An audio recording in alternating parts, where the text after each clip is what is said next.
Il faut commencer par définir le terme islamisme. Donc l'islamisme est une idéologie politique qui s'exprime au nom de l'islam. C'est dans le monde arabe depuis le XXe siècle, depuis le début du XXe siècle, l'une des grandes idéologies structurantes dans les champs politiques arabes. Et cette idéologie, en fait, elle se manifeste sous différentes formes, allant de formes qu'on pourrait dire plus modérées, c'est-à-dire qui sont prêtes à s'intégrer au jeu politique et même dans certains cas à jouer le jeu de la démocratie. Et puis on va trouver des formes au contraire plus révolutionnaires et donc plus violentes, avec aussi un message qui serait de nature totalitaire.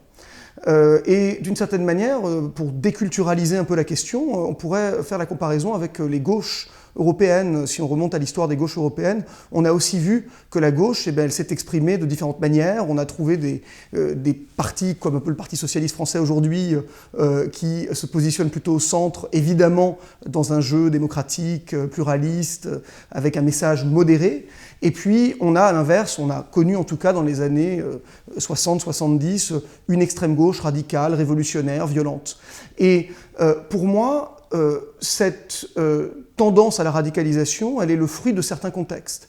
Si on pense par exemple, là encore à la comparaison avec les gauches, on pense à l'Italie des années 70, où la crise de la démocratie italienne et un certain contexte international, alors marqué par la guerre froide et puis le jeu d'un certain nombre d'acteurs à l'échelle internationale, vont ouvrir un boulevard à l'extrême gauche violente. Dans le cas de l'Italie, ça va être les Brigades Rouges, par exemple, à ce moment-là, qui vont gagner des milliers d'adhérents. Et c'est un peu ce qui se passe aujourd'hui dans le monde arabe, en fait. L'islamisme radical, il est le produit de ces crises.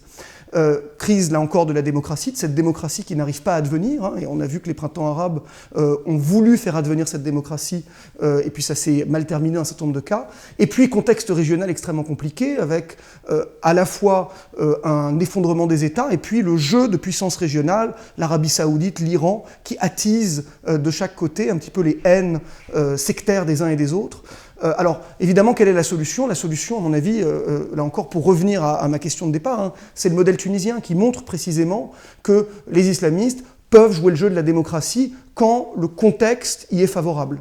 Et à mon avis, la réponse à Daesh, elle est aussi à chercher dans le modèle politique tunisien. C'est-à-dire que, là encore, au-delà des bombes, en Syrie et en Irak, on peut estimer qu'elles sont nécessaires, mais l'existence de ce contre-modèle est extrêmement importante. Et à mon avis, là aussi, on aurait tout intérêt, en plus des millions qu'on dépense en Irak et en Syrie dans la guerre, on aurait intérêt aussi à investir dans l'économie tunisienne pour permettre à cette expérience de se maintenir et de rayonner, in fine, à l'échelle régionale, parce que là encore, toute une partie de la solution est à chercher là-bas.